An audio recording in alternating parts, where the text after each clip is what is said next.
Hello, I'm Cheryl, the executive pastor at Heights Church, and I am so glad that you've joined me today for our Summit Up devotional. Today, as we go through our side-by-side series, we're looking at two brothers, James and John.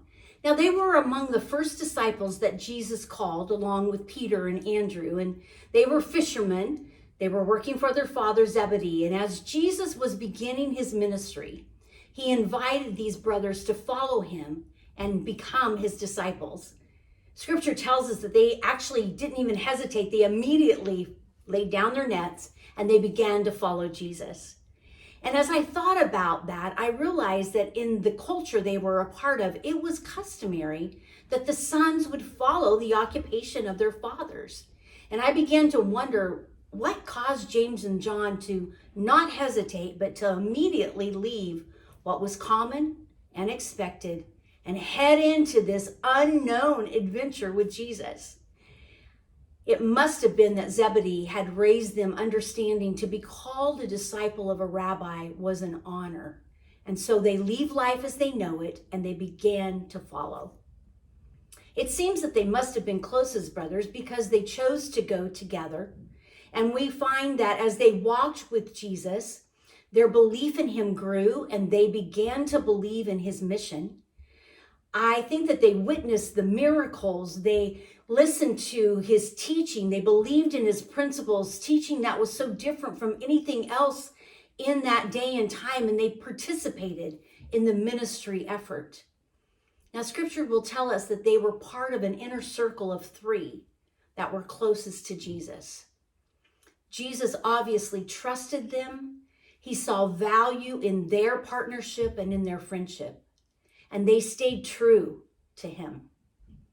I think that they had seen too much not to believe that he was the Messiah.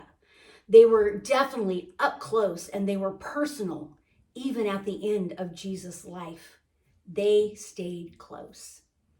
After his death and resurrection, they continued to share the truth of the gospel of Jesus. And even though their belief in Jesus was secure, it was solid. I believe that because they were human, like you and like me, when he died, and even after his resurrection, I'm confident their faith was shaken. You see, the plan wasn't working out the way that they had believed it would.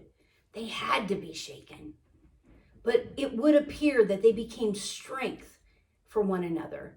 And as brothers, I think it could have been that they became the encourager that the other one needed. When one was feeling disillusioned and struggling and filled with confusion and doubt, perhaps the other would listen and then point the conversation back to truth and the promise of hope.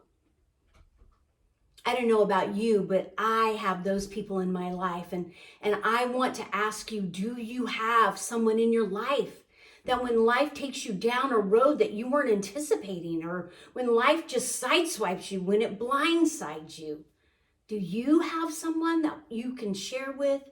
Someone that you can be totally honest with, that will truly listen? But in the end of that conversation, they will point you back to truth and to hope. Oh, my friend, I pray that you have that person in your life. If not, will you stop and ask God who he would have you to reach out to so that you can establish this kind of relationship with?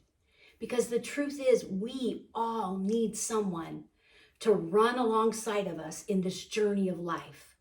We need someone side by side. Back to James and John, both of them were noted in the New Testament as disciples that continued to point people to Jesus. Again, I believe they had seen too much. They had experienced too much to let fear and doubt rule the day. And we are told that James was the first disciple to be martyred for his faith. We also know that John wrote the Gospel of John and 1st and 2nd John in the New Testament.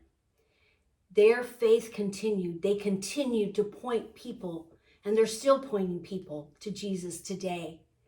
And I pray that your faith is anchored like theirs was. I pray that your experience with Jesus is so deep that, like James and John, when the storms of life hit you, that you stay rooted, you stay grounded, and that you build your community with people that will encourage you to stand on that truth. Jesus gave himself for us. He has called us to walk alongside of him as his disciples, and James and John are great examples of how to do that. I pray that you have a great day today. I pray that you stay anchored and rooted in the foundation of truth that Jesus is the Messiah. God bless you. I'll see you later.